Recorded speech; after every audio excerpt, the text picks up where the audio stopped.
estaríamos dándole seguimiento al tema de las formas de gobierno del Estado romano y sus y sus órganos y sus órganos políticos. Fundamentalmente, aquí nos tiene que quedar bastante claro que las, las formas de gobierno del Estado romano, eh, son son diferentes a las etapas de la formación del derecho, y que en las formas de gobierno, perdón,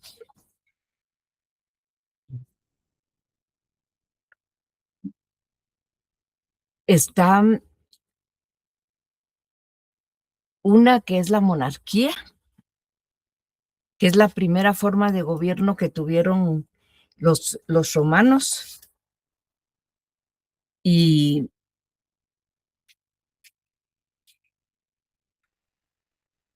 la segunda forma de gobierno fue la república, y la tercera forma de gobierno que tuvieron los romanos fue el imperio. Ahí en la etapa del imperio se puede subdividir en dos, eh, el dominado, que fue el principio del imperio, y, y el imperio propiamente dicho, pero para efectos didácticos nosotros nos quedamos con una división de tres formas de gobierno, que fue la monarquía, la república y, y el imperio. Respecto de la monarquía, podemos decir que Roma en un principio eh, se gobernaba sin constitución, sin leyes de carácter fundamental. Recuérdense que a un principio habíamos dicho que eh, no había escritura, y por lo tanto el derecho de los romanos se transmitía de manera verbal de generación en generación. Era una tradición oral, la del derecho. No había todavía ninguna ley escrita que pudiéramos decir, bueno, pues esta es la ley fundamental por la cual se regían los romanos, porque su derecho era un derecho no escrito, el derecho que en introducción al derecho ustedes han conocido con el nombre de derecho consuetudinario. Pero de la monarquía la vamos a subdividir en los órganos políticos que, que comprende esa monarquía. Primero tenían un rey o rex. El rex o rey era pues un monarca, era una monarquía, que fue la primera forma de gobierno del Estado romano y que se inició con la fundación de Roma del año 753 antes de Cristo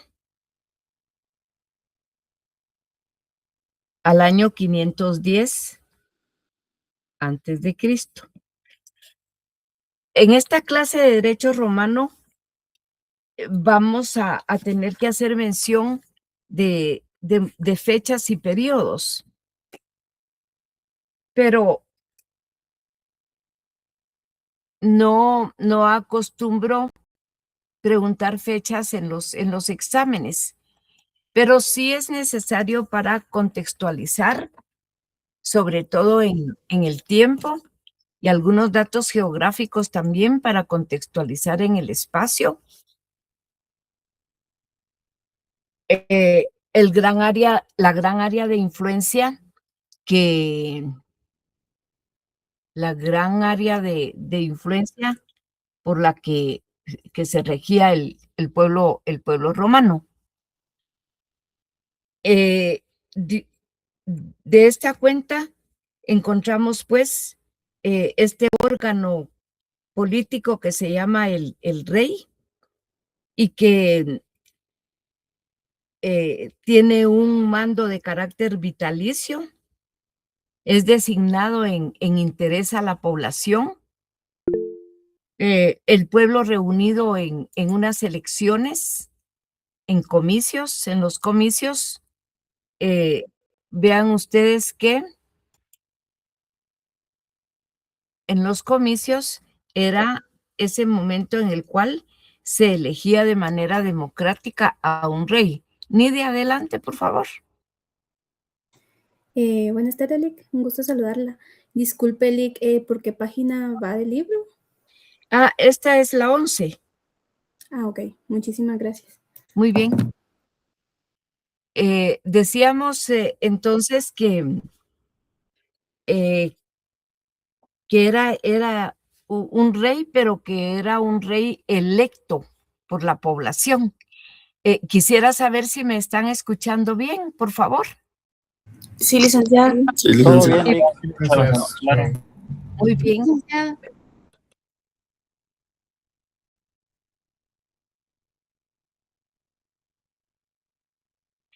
Bueno, la palabra rey viene de la palabra regere o reyere, que significa regir. En el rey se concentraban muchas funciones públicas de diversa naturaleza, porque tenían funciones de carácter político, porque detentaban el mando supremo y proponían leyes que luego eran aprobadas en los comicios o en las elecciones. También le corresponde funciones de carácter económico o administrativas y de carácter carácter financiero. Luego tiene funciones de carácter judicial. Yo creo que aquí podemos dividir en dos. Las políticas se refieren a detentar el manto supremo y que proponía las leyes que luego eran aprobadas en los comicios.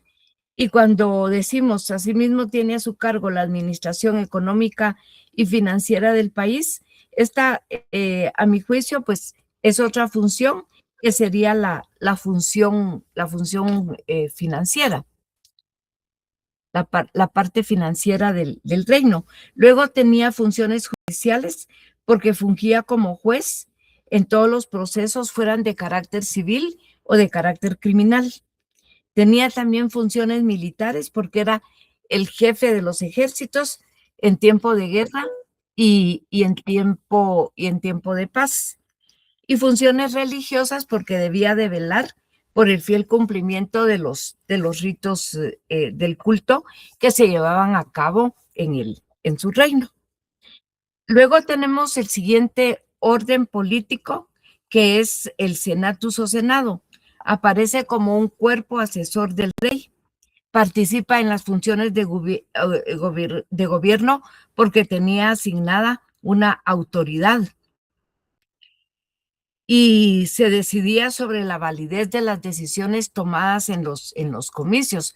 Como ustedes pueden ver, en los comicios se aprobaban las propuestas que se presentaban. Es cierto que las propuestas que se presentaban eran votadas en los comicios por los romanos, pero luego era el Senado quien declaraba la validez de esas elecciones. Algo muy parecido al proceso que tenemos actualmente en nuestro sistema de político y jurídico de elecciones. Luego encontramos que después de que ya era aprobado por el Senado, sí, entonces ya se convertían en leyes vinculantes para la población. El término del Senado viene de senes o anciano, que ya explicamos que no necesariamente está tan referido a la edad, pero sí muy referido a la sabiduría y a la autoridad. Eh, al, a uno de los senadores le correspondía fungir ad interim, es decir, eh, el interinamente como rey, en el caso que había un espacio de poder cuando un rey moría o por alguna otra razón, pues tenía que elegirse un nuevo rey. Aunque que realmente aquí para los romanos, vamos a ver un poquito más adelante, que los reyes estuvieron a cargo de ese mandato por muchísimos años. Fueron periodos, realmente fueron periodos bastante largos, pero mientras se llevaba la elección del otro rey, era un senador el que se convertía en rey mientras se hacía la elección de la persona que iba a fungir y que era electo en los comicios como rey. El Senado podemos decir que aunque en ese momento no se hablaba de la teoría de los pesos y contrapesos que ustedes conocieron del Barón de Montesquieu, podemos decir que en la práctica se daba perfectamente ese sistema de pesos y contrapesos, en tanto que el rey no era absoluto, sino que tenía el contrapeso del Senado. Luego encontramos los comitia o comicios, los cuales eran las asambleas del pueblo romano que ejercían funciones político-legislativas, aprobaban las propuestas legislativas presentadas por el rey durante la monarquía, y en la época de la República, como ya no había rey, era por los magistrados que tenían el más alto cargo y por el emperador en la época del imperio. A lo largo de la historia de Roma existieron tres clases de comitias. Estaba la comitia curiata, que era una organización por curias, la comitia centuriata, que era una comisión por centurias, y la comitia tributa, que eran los comicios por tribu, y que durante la época de la monarquía ejercieron funciones los comicios centuriados y los comicios también curiados. Ahora, es muy, es, es muy complejo distinguir cada una de estas curias. A mi juicio, pues puede ser que ustedes lo encuentren más fácil, pero a mi juicio es un poco difícil distinguir una comitia curiata de una centuriata y de una tributa. En los libros donde yo también he estudiado, me ha costado encontrar la diferencia entre una y otra. Así que dándoles algunos criterios,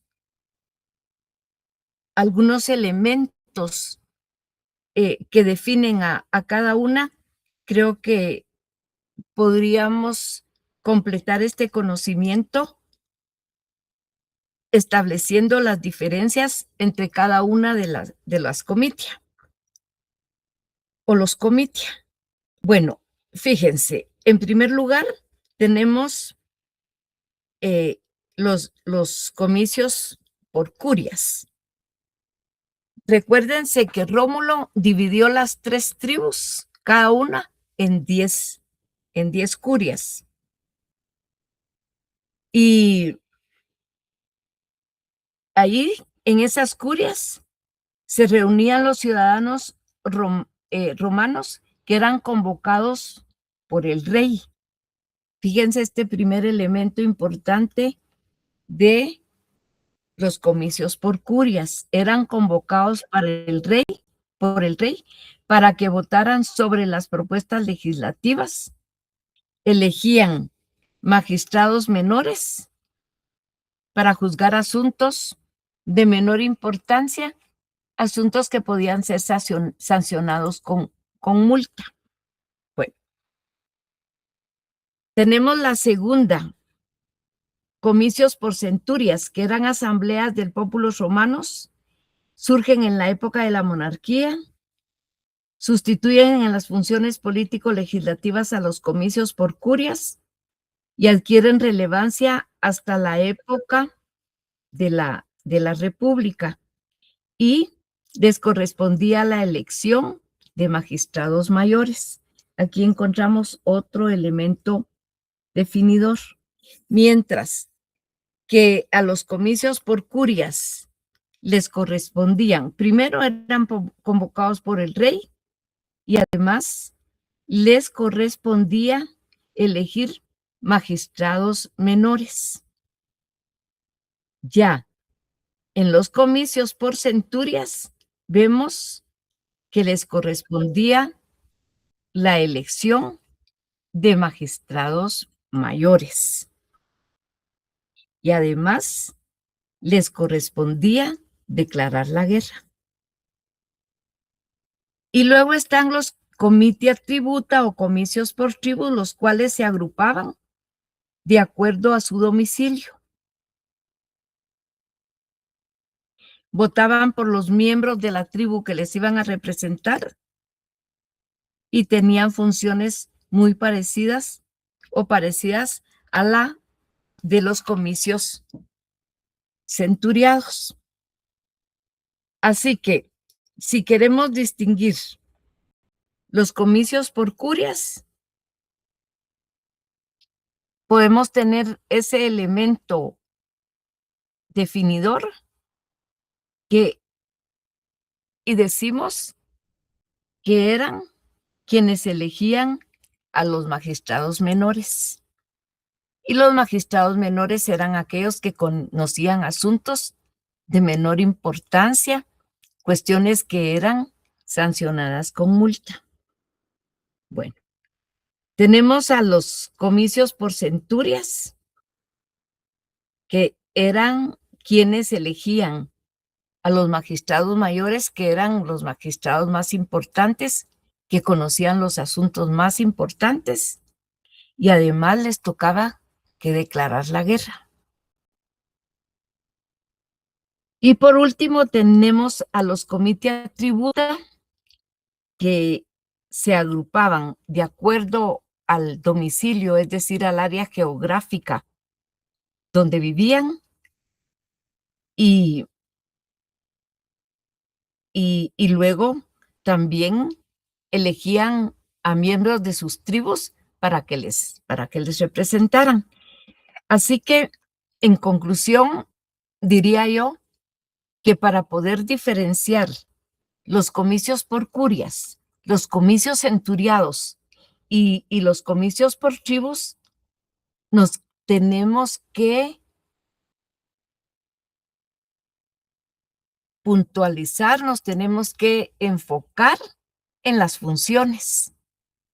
Y así podemos decir,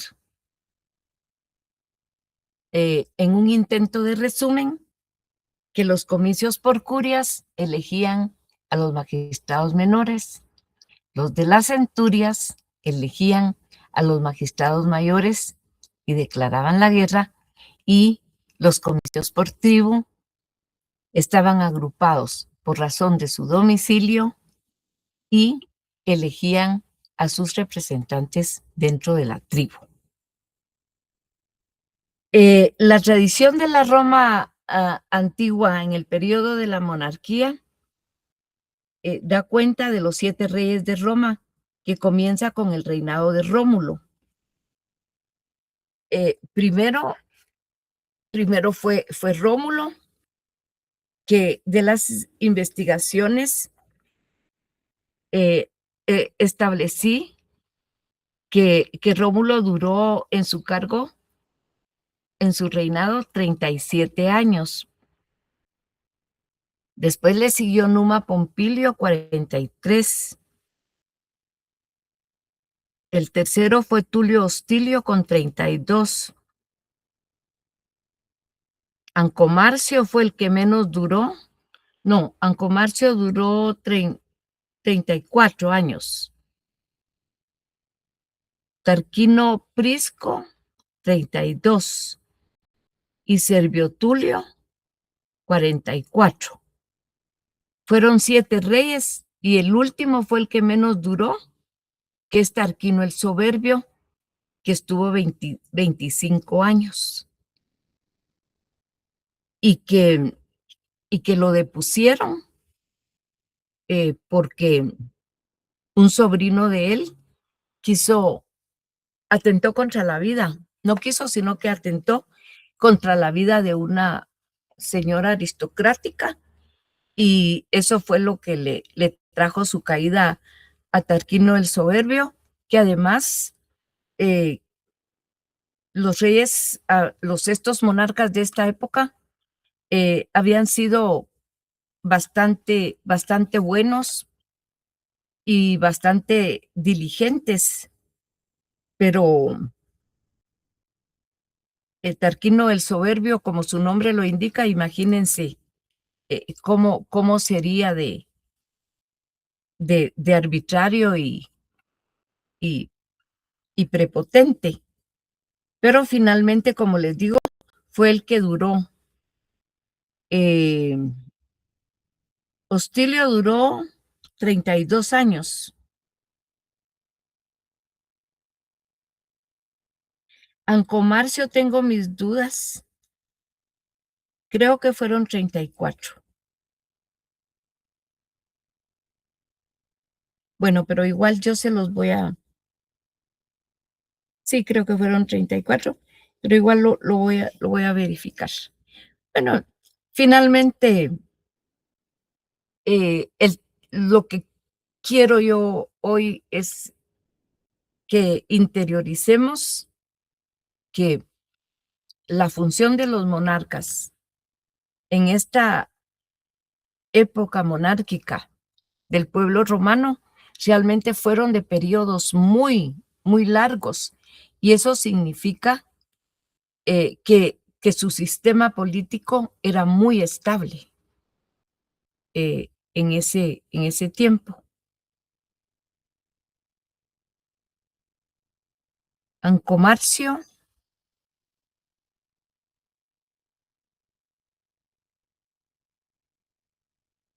tuvo una duración aproximada de 24 a 25 años. Entonces sí, son 24. Esperamos que la IA no nos esté fallando, porque a veces fíjense que hay unos datos que los da equivocados. Ya varias veces. Entonces serían 24. Puede ser, y estaríamos verificándolo en alguno de los textos, pero sí creo que fueron 24 años. Bueno, muchas gracias por la ayuda, Juanma. De allí, como les digo, fue una época muy estable para este periodo de gobierno de los romanos. Y es una época a la cual se le llama la época arcaica. Y el grueso de la población estaba conformada por agricultores, pastores, artesanos. Todavía no existía la moneda. Se manejaban con el trueque. ¿Se recuerdan ustedes que cuando estudiamos a los mayas también nos enseñaron que no existía la moneda y que se manejaban también por el trueque? ¿Cuál era su unidad de cambio para los mayas? ¿El? Tal vez el maíz, el cacao. El cacao, sí. El cacao. El cacao era su unidad, pero los romanos en esta época, ¿saben cuál era su unidad de intercambio? Era el ganado. Y en latín, al ganado se le llama pecus. Byron, yo estoy aquí, vamos a ver, voy a regresar. Estamos hablando de las formas de gobierno del Estado romano y órganos políticos, y esta es la página 12 y siguientes. Muchas gracias, licenciada. Buenas tardes. Pues nada, adelante. Bueno, les decía que en latín se llama pecus a esta unidad de intercambio que significa ganado. Pero fíjense que de ahí derivaron las palabras pecunia o pecunio, que más adelante también se denominó dinero. Hoy en derecho utilizamos el término, y que sea en español, por ejemplo, decimos, se le impuso una sanción pecuniaria. Significa que se le impuso una multa. Significa que la sanción fue dineraria, que se le impuso una sanción en dinero, en vez de una privación de libertad, por ejemplo. Hoy se usa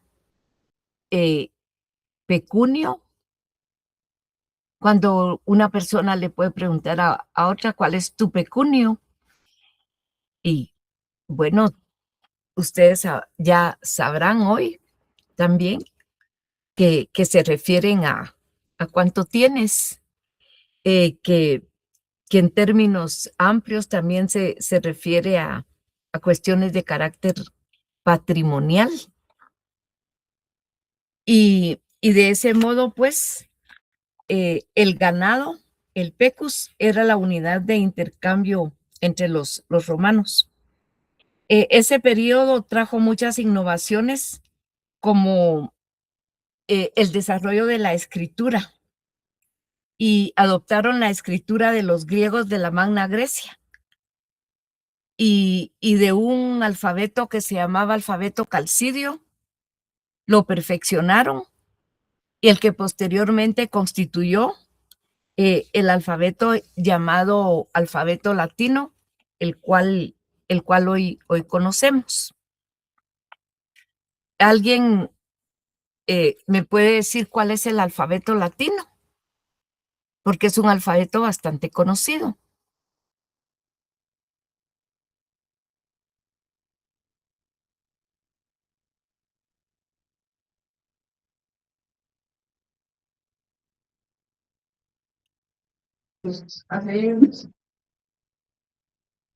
¿Cómo?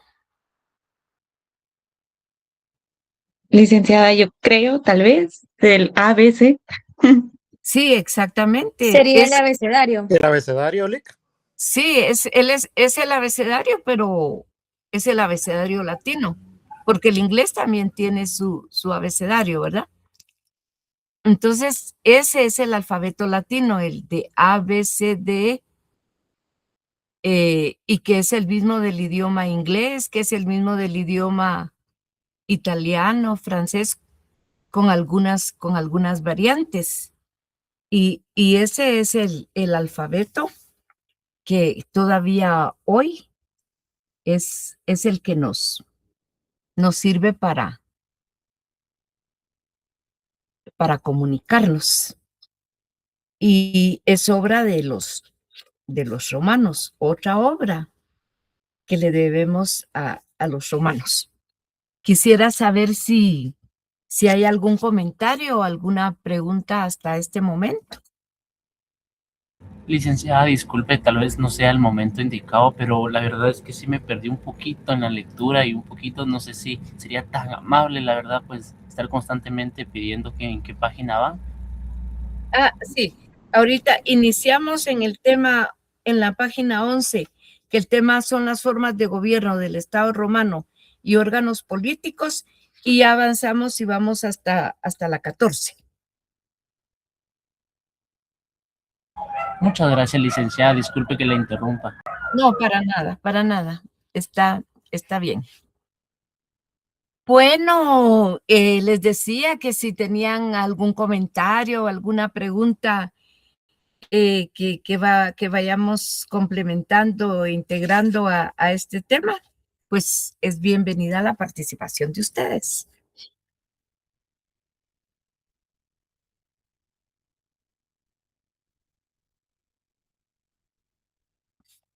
Yo por el momento estoy bien. Muy bien, Alexa. Bueno, pasamos entonces a la segunda etapa. La segunda forma de gobierno.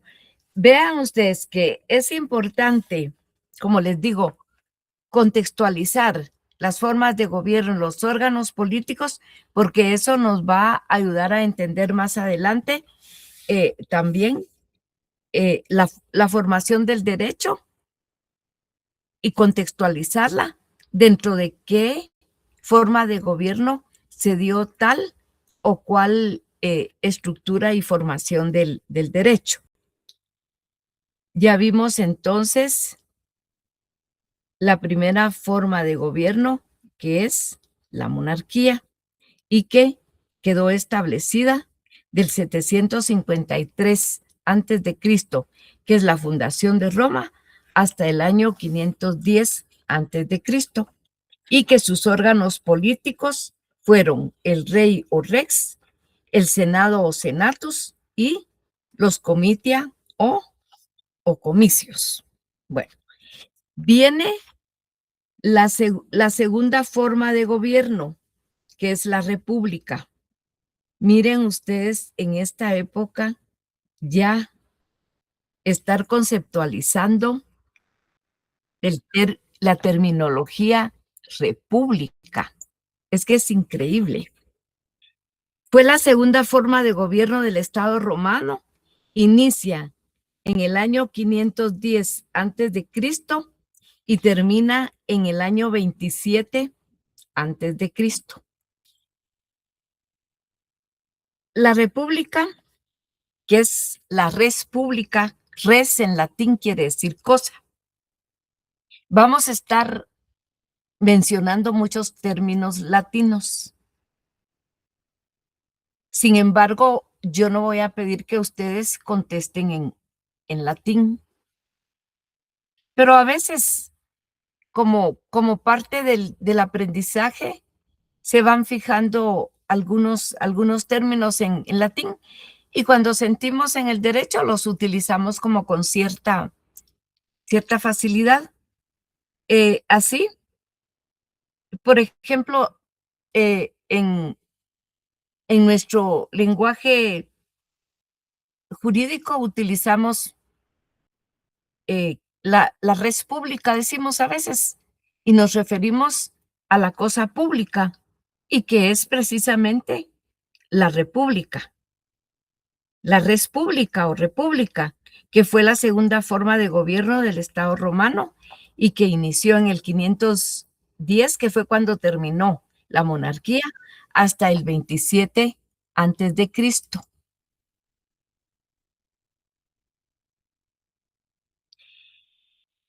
Después encontramos que hay algunas hipótesis respecto de si el cambio de la monarquía a la república se dio de manera violenta o fue de manera paulatina. Yo creo que fue más de manera así gradual y paulatina, porque los sistemas políticos se van agotando y cuando ya no obedecen y no satisfacen las necesidades de la población, los mismos funcionarios o el mismo pueblo se da cuenta que necesitan un cambio de gobierno. Y yo más creo que fue de manera paulatina, apoyo también mi hipótesis en que algunas cuestiones que corresponden a la República nacieron realmente todavía dentro de la época de la monarquía. Luego, según la mayor parte de historiadores, dicen que la República nace precisamente en este año 510 antes de Cristo y nace como una respuesta a las dictaduras ejercidas por los patricios y que fue por presión de los plebeyos quienes lograron que ya en el año 494 antes de Cristo se creara unos organismos que se llamaban los tribunos de la plebe, cuyo objetivo era defender los intereses del populus o lo que podemos llamar también el pueblo romano, ese pueblo que no era el que tenía ese linaje de los reyes, el que no era aristocrático. Luego sí podemos decir también que la República se basó en el equilibrio de poderes y donde ya participaron también patricios y plebeyos en el ejercicio del poder. Y eso fue muy bueno para Roma, para su desarrollo político, y los plebeyos lograron ingresar y acceder pues al Senado, a las magistraturas y a los consulados. En esta etapa histórica tiene lugar la creación de la ley de las 12 tablas. Es una ley que la vamos a estar mencionando porque es una ley que también se le llama ley decemviral, porque fueron unos magistrados que se les llamaba decemviros los que fueron mandados a Grecia para que se capacitaran y que aprendieran a redactar leyes. Y cuando regresaron, formularon esa famosa ley de las 12 tablas, que fue una ley que trajo el equilibrio y la conciliación entre los patricios y los plebeyos. Esa ley la vamos a ir mencionando y la vamos a ir estudiando poco a poco con más características de ella, porque es una ley que, según las investigaciones en el derecho romano, es una ley que nunca fue derogada. Es una ley que podemos decir representó para el pueblo romano la primera ley escrita después de que ellos tenían derecho consuetudinario, y que también se puede decir que fue como una modalidad de constitución para el pueblo romano. Por otro lado, como les repito, trajo mucha paz y mucho equilibrio entre romanos y patricios, porque antes de la ley de las 12 tablas estaba prohibido que se casara una persona patricia con una persona plebeya. Es decir, que los plebeyos tenían negado el derecho del connubium o el jus. Jus quiere decir en derecho en latín. el jus en latín se refiere, la traducción es de derecho, y los plebeyos tenían vedado,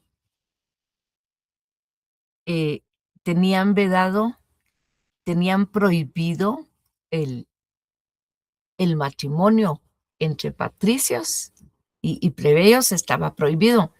En cambio, la ley de las 12 tablas vino a abolir la disposición de la ley connubium, que prohibía ese matrimonio entre personas de diferente clase. Están preguntando por ahí que quién es el autor del libro. Ya mandé yo al chat de ustedes la carátula del texto. Los autores es el licenciado Marco Aurelio Albeño Hernández, María Elisa Sandoval Argueta, tu profesora de hoy, Luis Ranferí Díaz Menchú, y el texto se llama El Derecho Romano y su Sistema de Acciones. Es la 12ª edición, fechada en junio 2026. Bueno, ahí tenemos entonces toda esa importante descripción de la famosa ley de las 12 tablas. Fue una ley muy importante para el pueblo de Roma. Ahora, los órganos políticos, los máximos órganos políticos dentro de esta forma de gobierno denominada república, que data del 510 antes de Cristo, cuando se establece, hasta el 27 antes de Cristo, encontramos ya no a los monarcas, porque el último fue Tarquino el Soberbio, y ya se eligen a unos funcionarios llamados magistrados. Era un magistrado el que fungía como jefe de gobierno, digamos. Estaba el Senado como un órgano político de contrapeso, y estaban los comicios de los cuales hablamos hace un momento. Es decir, que en los órganos políticos de la República solo cambiamos al monarca por el magistrado. Después sigue igual, los otros dos órganos políticos son el consulado y el Senado. Y hablando de la primera magistratura republicana, podemos decir que según la tradición latina y la doctrina en general, se considera probable que la primera magistratura republicana fue antes que los cónsules y antes que el dictador, y que estuvo constituida por una persona que recibía el nombre de pretor maximus, y que era el comandante militar de la legión. Ese es como el inicio de la primera magistratura republicana.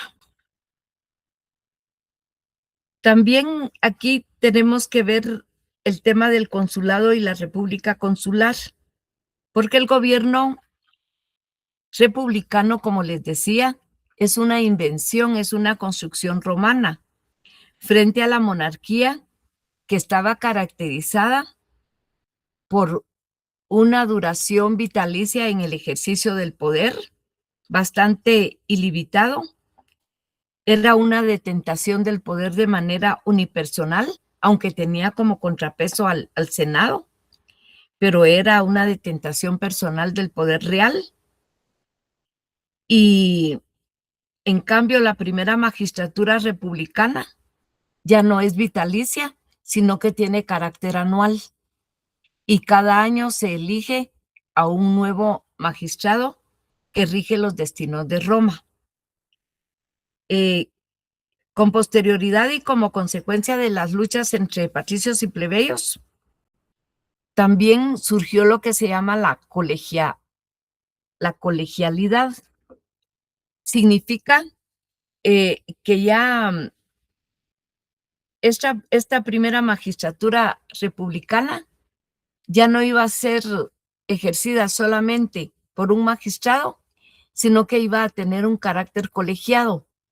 Eso significa que en los institutos de carácter colegiado o instituciones de carácter colegiado ya no son de carácter unipersonal, sino que son dos o más quienes ejercen el poder conjuntamente y toman las decisiones conjuntamente. Es decir, que la responsabilidad no recae solamente sobre uno de los magistrados, sino que recae sobre el colegio que está ejerciendo el poder. Por eso,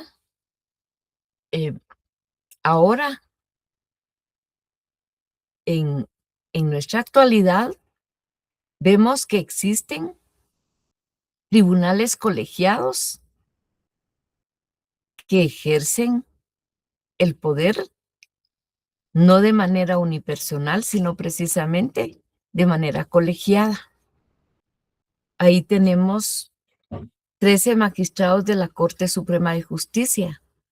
Claro que hay un presidente, pero las decisiones pues las toman en el pleno y todos deciden por votación. Está la Corte de Constitucionalidad también, es un tribunal colegiado. El Tribunal Supremo Electoral también es un tribunal colegiado. Y no hace muchos años que en algunos juzgados del orden penal también establecieron tribunales colegiados en donde son 3 jueces quienes deciden en relación a sus tomas de decisiones en las sentencias. En las salas de apelaciones también son tribunales de carácter colegiado. Como ven ustedes, esta construcción romana todavía subsiste hasta nuestros días.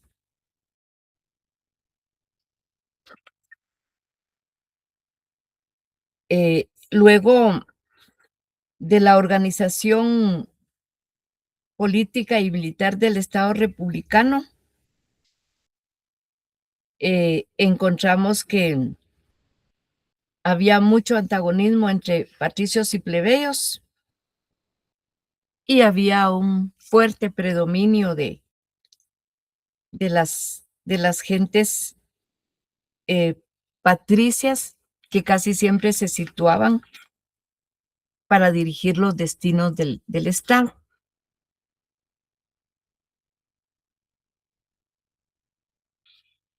Luego, aquí hay que mencionar que los ciudadanos se integraban en el Estado mediante la organización por tribus territoriales. Y esta organización territorial, aparte de que Rómulo ya había dividido las tribus, cada tribu también se le atribuye a Servio Tulio, que fue el monarca número 6. Sí, el monarca número 6, que se le atribuye a él haber efectuado el primer censo. Y en ese censo dividió a la población y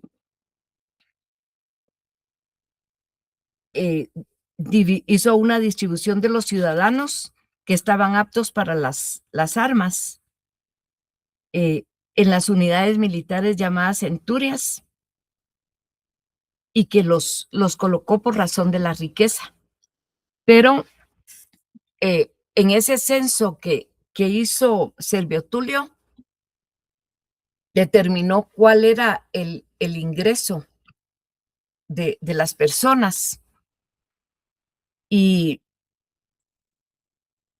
los que recibían 1000 sestercios, que es moneda romana, los colocó en la primera clase.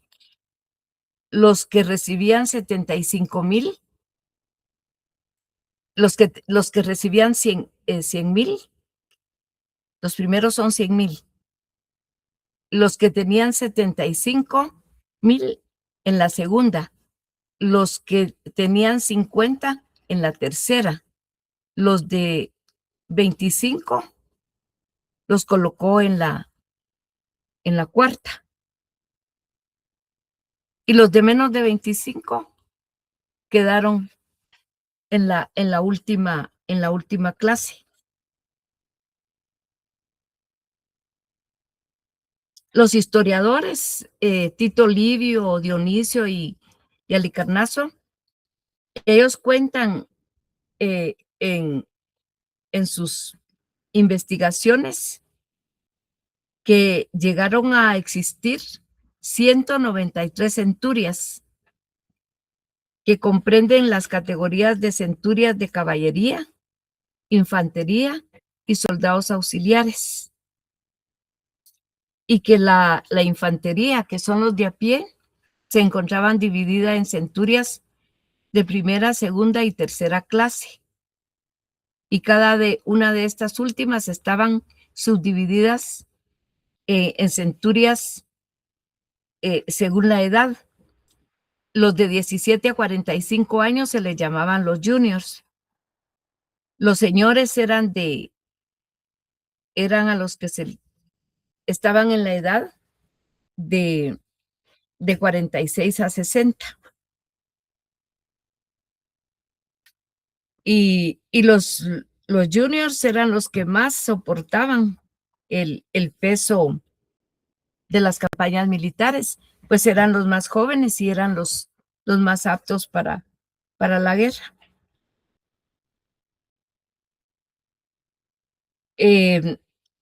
Servio Tulio creó ese ejército centuriado y paulatinamente fue evolucionando de su origen de división militar para congregar a todo un pueblo en armas, hasta que más adelante se convirtieron en una centuria de carácter político. Y realmente los centuriados fueron los comitia centuriata, o los centuriados fueron los que tuvieron mucho más protagonismo y los que tuvieron más poder. Y como les decía, estas centurias eran los que hacían los nombramientos de los magistrados mayores, eran los que declaraban la guerra, organizaban la campaña militar, y más adelante tuvieron hasta funciones electorales y jurisdiccionales, porque representaban la reunión del pueblo en armas. Y cuando tenían que tomar alguna decisión o alguna votación, se reunían en el Campo Marte. El campo Marte, y que en honor al dios de la guerra, que era Marte, en muchos países del mundo, incluyendo Guatemala, tenemos un campo Marte. Y era precisamente ahí en donde los romanos se alineaban y era la representación del pueblo armado. Luego también en esta época, el Senado, que había sido fundado por Rómulo, llegó a de 100, se dice que llegó a formar hasta con 300 senadores. Fue una época extraordinaria de la de la República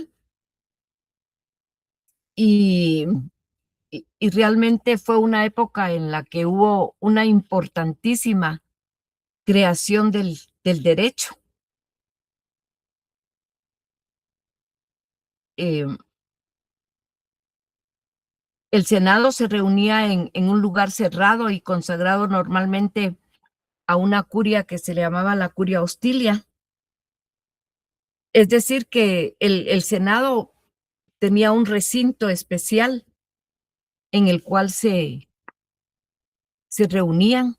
También se le llamaba basílica, un lugar en donde se celebraban juicios. Y generalmente eran convocados por el magistrado que tenía el poder de poderlos convocar.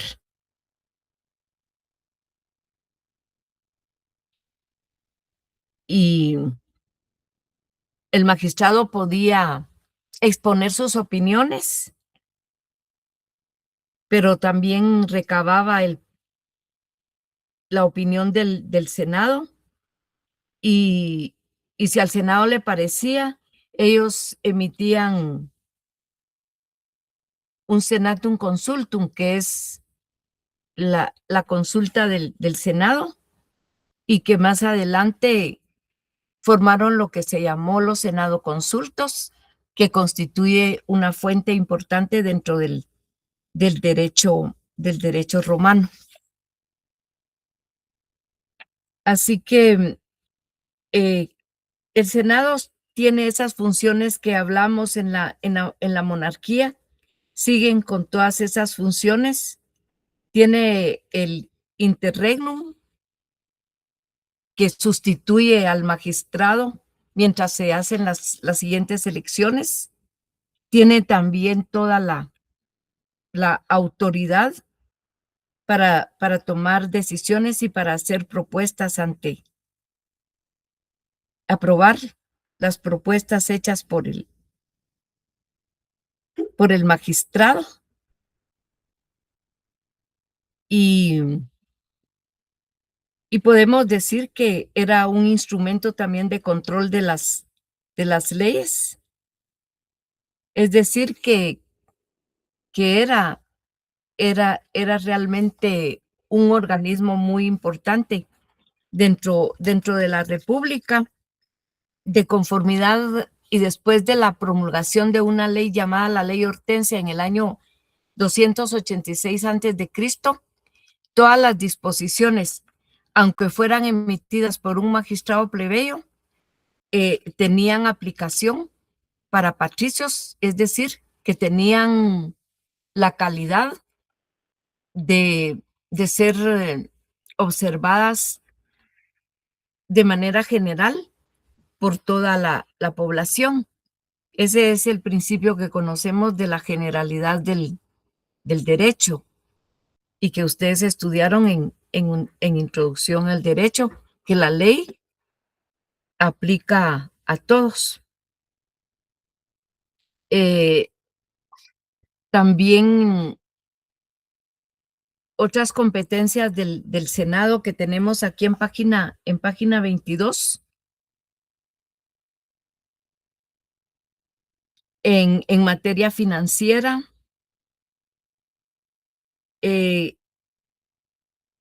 por dirección del Senado se acuñaba la moneda, pues recuérdense que en la época antigua no había moneda.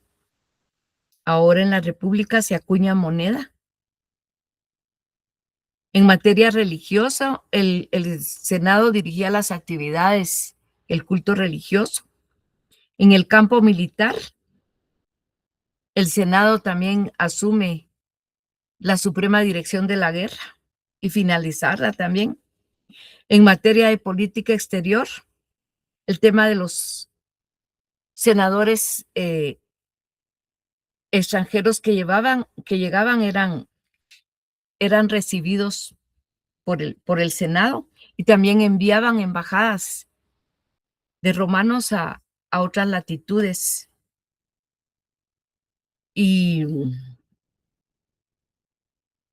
en materia de política interna, el Senado ejerció un control sobre las asociaciones romanas, prohibiendo aquellas que consideraba que eran peligrosas para la estabilidad política de la República.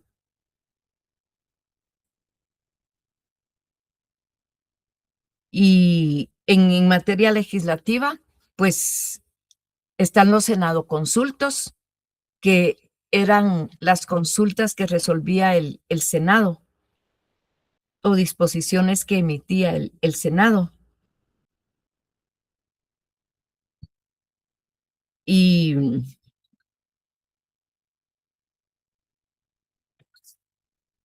en la época de la República llegó a ser tan inmensamente grande Roma que después de que Julio César conquistó las Galias, que es lo que hoy es Francia,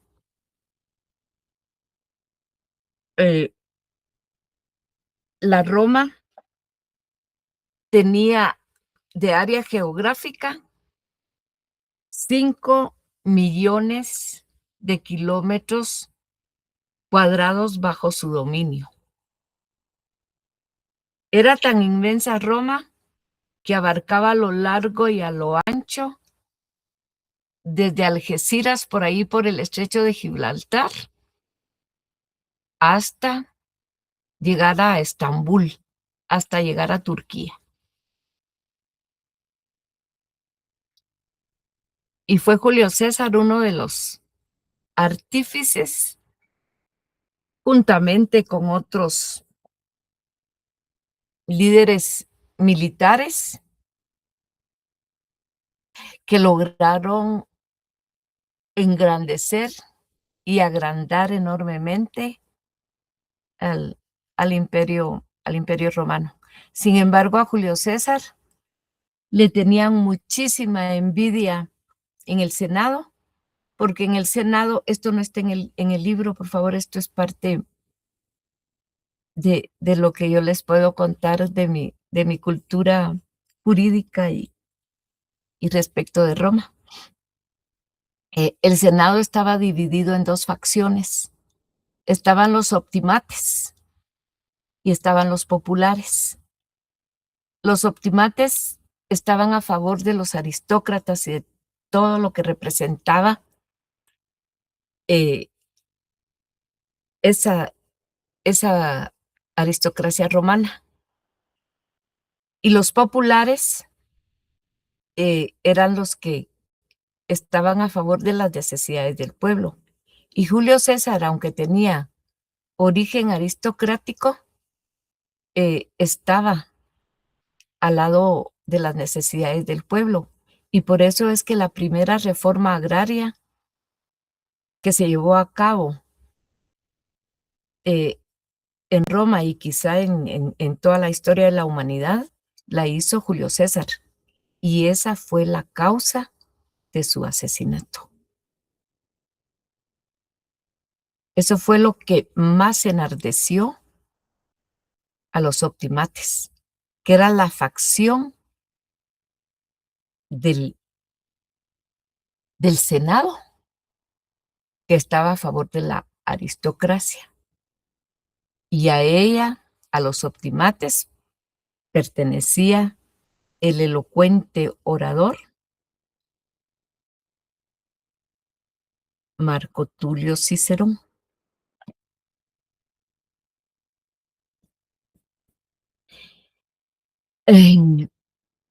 Ya no nos queda tiempo para comentarios o preguntas porque tengo que atender a la otra sección, pero igual las pueden anotar. Y en el inicio de la próxima clase, pues con muchísimo gusto podemos regresar a los temas. Oyen, apenas si quieren regresar a algún tema, no tengan ninguna pena. Muchas gracias. Feliz noche. Adiós, feliz